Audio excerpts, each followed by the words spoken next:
Hola niños del Colegio San Marcos del Sur, ¿cómo están? Los saluda el profesor Gustavo Santa Cruz Muñoz y les voy a enseñar el curso de ciencias, el área de química. Eh, eh, Vamos a hablar acerca del capítulo número uno que trata acerca de en sí la ciencia y el método científico. Pero antes de ello tengo que explicarles un poquito en qué consiste la química. Verán, la química es la parte de las ciencias naturales que se encarga del estudio de la naturaleza interna de la materia, de las cosas que hay dentro de cualquier cuerpo material.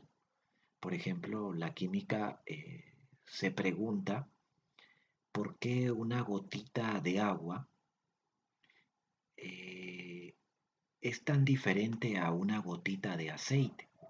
Claro que todos nos hemos dado cuenta que las características físicas, por ejemplo, sabor o textura, pues son diferentes, ¿no? Pero la química va más allá, se preocupa, por ejemplo, qué cosa tiene por dentro esa gotita de agua que la hace tan diferente a la gotita de aceite. ¿Por qué una gotita de agua no aviva la llama? ¿Y por qué una gotita de combustible, por ejemplo, gasolina, hace que la llama se avive, se incremente? Pues debe ser porque tiene alguna cualidad o característica que ocasiona eso. Pues bien, la química se dedica a averiguar qué hay dentro de las sustancias que le entrega ciertas características. ¿De acuerdo? Hay sustancias que son muy tóxicas y hay sustancias que son muy benéficas. Pues, ¿qué contienen esas sustancias tóxicas que le entregan esa característica, por ejemplo? ¿No? Los medicamentos, ¿cómo llegan a poder curarnos? La química se preocupa de ello, por ejemplo, ¿no? Ahora, en la época del coronavirus, por ejemplo, nos encontramos en la búsqueda de la vacuna. Bueno, ahí participan todas las áreas científicas, pero la química, por ejemplo, se está preocupando de qué contiene un determinado virus, este determinado virus, para de alguna manera contrarrestar su acción. ¿Qué químicos hay que entregarle a este enemigo silencioso que tenemos para que podamos dejarlo sin efecto, para poder destruirlo? En realidad, ¿no? La química se encarga del estudio de todas las cosas internas o muy internas que se presentan en la materia. Bien, antes de hablar entonces de la química en sí, necesitamos hablar de la ciencia también. Decimos que la química es una ciencia porque se forma a partir de la experimentación. Es decir, la química no averigua los porqués de las cosas porque sencillamente se le ocurrieron al investigador o científico y como se le ocurrió eso, pues lo divulga y hace un libro de eso. No. En la ciencia, chicos, todas las respuestas deben tener un fundamento, deben tener una base científica para que la comunidad de científicos lo pueda aprobar. Si yo les digo en este momento que los fantasmas existen, pues ustedes, si fueran una comunidad de científicos, no me creen así nada más. Tendría yo que probarles mediante experimentos, mediante análisis, que lo que les digo es cierto. Ustedes no me pueden creer a mí únicamente porque soy el profesor y punto. Porque si no, lo mío sería empírico. Porque me estoy basando, porque estoy dando una aseveración o les estoy diciendo algo que en realidad no tiene base científica. ¿Y por qué no tiene base científica? Porque lo que estoy diciendo no ha pasado por el método científico. Para que ustedes me puedan creer y yo demostrarle que los fantasmas existen, tendría entonces que hacer una serie de etapas que se llama método científico para demostrarles a ustedes que los fantasmas existen. Pero no me pueden creer nada más porque soy el profesor. Eso no sería ciencia. Entonces la ciencia lo que busca, chicos, es siempre la verdad de las cosas. La verdad de las cosas con fundamento. No se preocupen. Los fantasmas no existen. ¿Por qué? Porque no está probada su existencia. ¿De acuerdo? Así que puedan respirar tranquilos, niños. Bien, a ver, vamos a comenzar entonces con el método científico. Ya les expliqué un poquito acerca de la ciencia, ahora les voy a explicar en qué consiste el método científico. Ya les adelanté un poquito. El método científico es un conjunto de etapas con la que un investigador o científico se vale o utiliza él para poder demostrar que lo que él dice es cierto.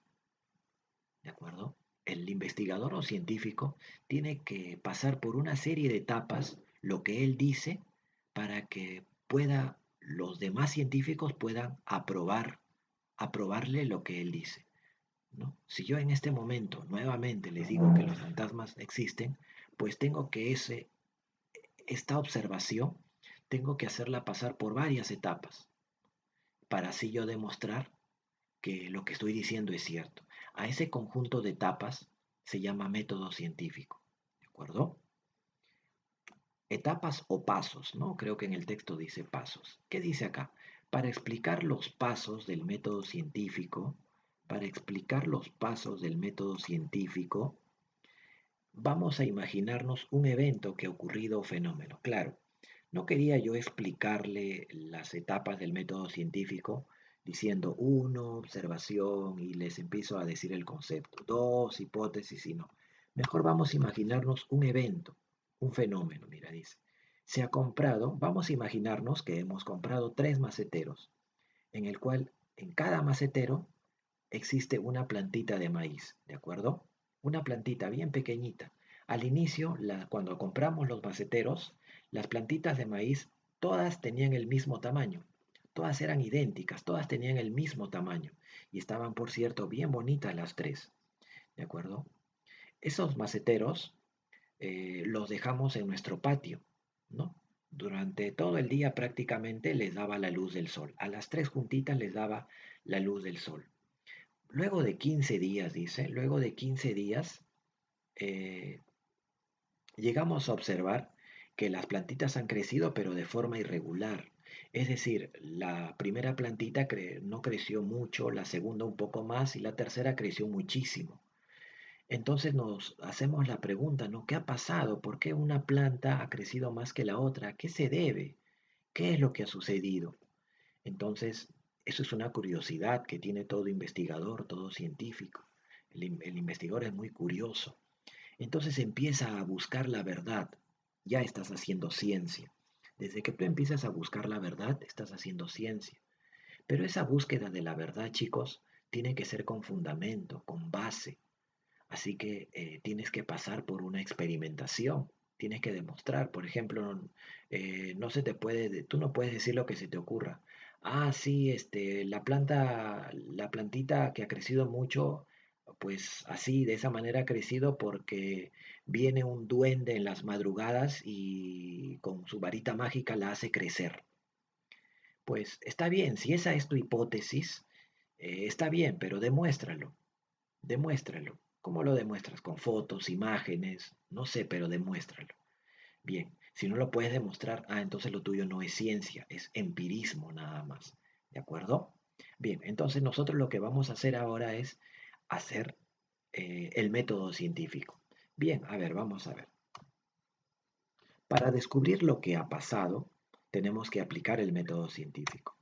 El primer paso del método científico es la observación. ¿Y en qué consiste? Como lo dice el concepto, se trata de percibir, no tanto observar, sino percibir, es decir, usar los sentidos del evento que ha pasado. En este caso, ¿qué sentido vamos a utilizar? Básicamente la vista, ¿de acuerdo? Entonces consiste en percibir el fenómeno observado, el evento. En este caso, eh, ¿cuál sería la observación? Las plantas presentan un crecimiento irregular o disparejo. Eso sería nuestra observación, ¿no? Hemos observado que las plantas están creciendo de manera irregular, por ejemplo. Después viene la hipótesis.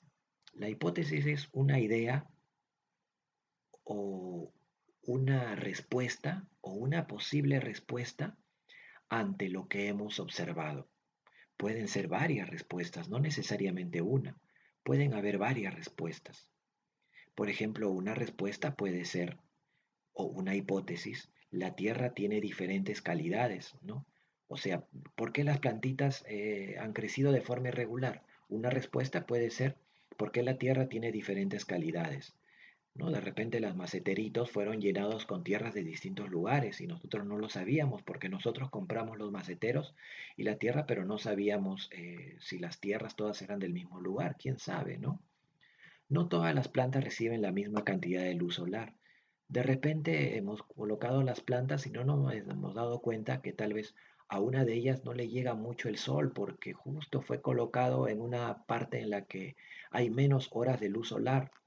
No, quién sabe, ¿no? Y mientras que la que creció mucho tiene más horas de luz solar. ¿Quién sabe, chicos? No todas las plantas reciben la misma cantidad de agua. Claro, de repente por ahí no siempre nosotros regamos las plantas, sino nos ayuda de repente nuestra hermana o nuestro hermano o nuestro papá o nuestra mamá y a una siempre le echan menos agua que la otra o de repente le echan demasiada agua. No lo sabemos en sí. Entonces, ¿cómo saber si la hipótesis A es cierta y la B y la C no son ciertas? ¿O cómo saber que la B es cierta y la C también y la A no lo es? ¿O cómo saber que las tres son ciertas? Mediante la experimentación. La experimentación utiliza herramientas tecnológicas o también microscopios o algunas herramientas de laboratorio como tubos de ensayo. De repente por ahí también podríamos utilizar vasos de precipitados, de repente láminas, portaobjetos, cubreobjetos, de repente, no sé, para analizar la calidad de los nutrientes podríamos utilizar también el microscopio, en fin, ¿no? Podríamos utilizar una serie de herramientas en la experimentación. ¿Y para en qué consiste? Es que la experimentación lo que nos va a decir es cuál de ellas tres es la correcta. La experimentación puede concluirse en la que ninguna de las tres son correctas, o tal vez las tres son correctas. La experimentación te dice eso, te valida la hipótesis o también te la rechaza. Rechazar una hipótesis quiere decir que la hipótesis no es cierta, ¿de acuerdo? Eso quiere decir. Entonces, para eso sirve la experimentación. La conclusión. Una vez que ha terminado toda la experimentación, una vez que has hecho todos los apuntes necesarios, tú te reúnes con todos tus colaboradores, con tus ayudantes, porque normalmente una investigación no lo hace una sola persona, sino muchas personas, y se dedican a observar todo lo que han hecho, todos sus experimentos, lo relacionan con antecedentes teóricos de otros investigadores, ¿no? Lo corroboran y al final lanzan una conclusión. Lanzan una conclusión que viene a ser una deducción, viene a ser una interpretación de todos tus experimentos. Eso es una conclusión. Por ejemplo, ¿qué concluiríamos? Si por ejemplo, durante la experimentación diríamos, por ejemplo, que la A y la B se han sido rechazadas y la experimentación nos diría, por ejemplo, que lo que pasaba era que las plantas estaban recibiendo diferentes cantidades de agua. La planta que ha crecido poco era porque le estaban echando demasiada agua. ¿Por qué? Porque de repente una persona le echaba agua porque pensó que la otra no le había echado. Un ejemplo, ¿no? Y así la primera plantita recibía una cantidad de agua excesiva, mientras que la tercera plantita, la que había crecido muy bien, ella recibía su calidad, su cantidad óptima de agua. ¿De acuerdo? Así que habíamos descubierto eso durante la experimentación. Entonces, ¿qué vamos a concluir? Pues lo que concluimos, lo que interpretamos es lo siguiente. La entrega apropiada de agua favorece un buen crecimiento de la planta. La entrega apropiada de agua favorece un buen crecimiento de la planta, ¿no? La conclusión ya es una forma general de expresar nuestra experimentación. Una vez que ya has hecho tus conclusiones, viene una teoría, que es más que todo una publicación de lo que tú has hecho, una publicación de tu trabajo. ¿Por qué? Porque en ciencia los investigadores deben ser también muy generosos y deben compartir el trabajo. Deben compartir el trabajo con la finalidad de que éste pueda ser mejorado o pueda ser complementado por otro investigador más y así ir construyendo cada vez más el conocimiento científico para el bienestar de la sociedad. ¿De acuerdo? Entonces, en la teoría es una publicación de todo lo que tú has hecho, ¿no? Se publica a veces en revistas, vía web, en manuales, libros, en fin, es una publicación, ¿no? ¿Cómo se llamaría, por ejemplo, la teoría si hablamos de las plantas? Por ejemplo, podríamos ponerle el agua como factor fundamental en el crecimiento de las plantas, ¿no? Por ejemplo, podríamos hacer una revista de esto y hablar de por qué el agua es un factor o pieza fundamental para el crecimiento de las plantas, ¿no? Podríamos explicar por qué hemos escrito esto, ¿no? Y todos los investigadores interesados, pues lo leerían nuestra publicación. Finalmente, finalmente viene la ley científica. ¿En qué consiste ya una ley científica? Verán, cuando un evento natural, por ejemplo, saber que el agua favorece el crecimiento de las plantas, si ese evento natural puede reproducirse a muy pequeña escala en un laboratorio, pues hablaríamos de que ese evento se comporta como una ley científica, ¿de acuerdo? Por ejemplo, ¿no? Por ejemplo, eh, observo yo, no sé, en el jardín de mi casa, que mucha agua afecta el crecimiento de las plantas. O sea, una cantidad excesiva de agua afecta el crecimiento de las plantas. Bien, ese evento natural que ocurre en la naturaleza, lo puedo reproducir en un laboratorio muy pequeñito en mi casa, suponiendo que lo tenga. Si lo puedo hacer, si puedo demostrar lo que pasa en la naturaleza, lo puedo hacer también en mi casa, en un laboratorio, pues ya estoy construyendo una ley científica ahí, por ejemplo, ¿no? Hay trabajos científicos que llegan hasta teoría nada más. ¿Por qué? Porque no se pueden hacer en el laboratorio. Por ejemplo, si yo les hablo acerca de la teoría de los gases, ¿no? Como no se pueden observar las moléculas de los gases que se mueven a grandes velocidades, no se pueden observar y no se pueden replicar, no se pueden reproducir en un laboratorio ese tipo de situación teórica, entonces a ello yo le llamo únicamente teoría de los gases, ¿no? Y no, y no le puedo llamar ley del estado gaseoso, ¿de acuerdo? Bien, chicos, eso es todo en cuanto a nuestro estudio acerca del método científico. Espero les haya entretenido un poco esto y hayan aprendido. Recuerden que es importante que lo revisen el video nuevamente en caso sea necesario. Vamos a desarrollar algunos ejercicios. Dice, completar.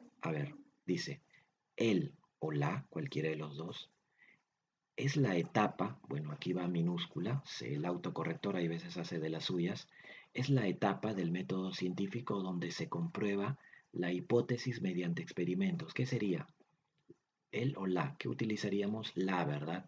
La experimentación es la etapa del método científico donde se comprueba la hipótesis mediante experimentos. 2. Los sentidos son fundamentales en la etapa de, ¿en qué etapa de observación? En la etapa de observación son importantes los sentidos, ¿no? 3. Los pasos del método científico son, bueno, aquí les encargo. Yo les digo los tres primeros, ya ustedes ya responden los tres siguientes.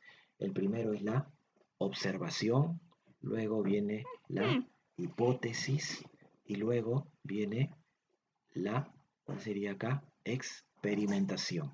Bien, ustedes completan los tres siguientes. Analiza y ejecuta, dice. Es decir, primero analizas tu respuesta y de ahí cuando ejecutas quiere decir que ya escribas tu respuesta. Vamos a hacerlo juntos, dice. Todos los cuerpos que poseen masa son atraídos hacia la superficie terrestre debido a la acción gravitacional de la Tierra. Ya, esto es un texto, ¿no? Esto corresponde a una de las etapas del método científico llamada, leemos otra vez, todos los cuerpos que poseen masa son atraídos hacia la superficie terrestre debido a la acción gravitacional de la Tierra. Esto corresponde a una de las etapas del método científico que se llama teoría, ¿de acuerdo? Teoría. Todos los cuerpos que poseen masa son atraídos hacia la superficie terrestre. No, esto corresponde a ley científica, ¿no? Porque ya todos podemos demostrar que la acción gravitacional de la Tierra se puede percibir. Nosotros podemos ver la acción gravitacional de la Tierra. Si es que en este momento soltamos nuestro lapicero, veremos cómo la Tierra atrae al lapicero. Como lo podemos percibir, lo podemos palpar, lo podemos sentir la acción gravitacional, entonces corresponde a una ley científica. ¿De acuerdo? Es una ley científica. Siguiente, a ver. ¿Es posible que el crecimiento de aquel conejo, es otro texto, chicos? A ver, ¿es posible que el crecimiento de aquel conejo se deba a su alimentación, su genética o tal vez a su forma de crianza? Esto corresponde a una de las etapas del método científico llamada, bueno, aquí están lanzando una serie de respuestas, la cual no se sabe todavía si son ciertas o no. Se llama hipótesis, ¿no? Porque hay una, dos y tres hipótesis que hablan acerca de a qué se debe el crecimiento del conejo. Entonces serían hipótesis. Finalmente, ya saben, se les va a entregar un listado de 4 preguntas como su examen diario. Bastante sencillas, chicos. Por favor, analicen. Pueden hacer consultas también. Pueden escribirme al canal de YouTube donde va a estar eso y yo gustosamente les voy a responder también. Eh, Bien, chicos. Entonces, espero hayan comprendido la clase, espero les vaya muy bien y recuerden que deben esforzarse bastante por aprender, ¿sí? Háganle caso a sus papás también. Nos vemos la próxima semana, cuídense bastante.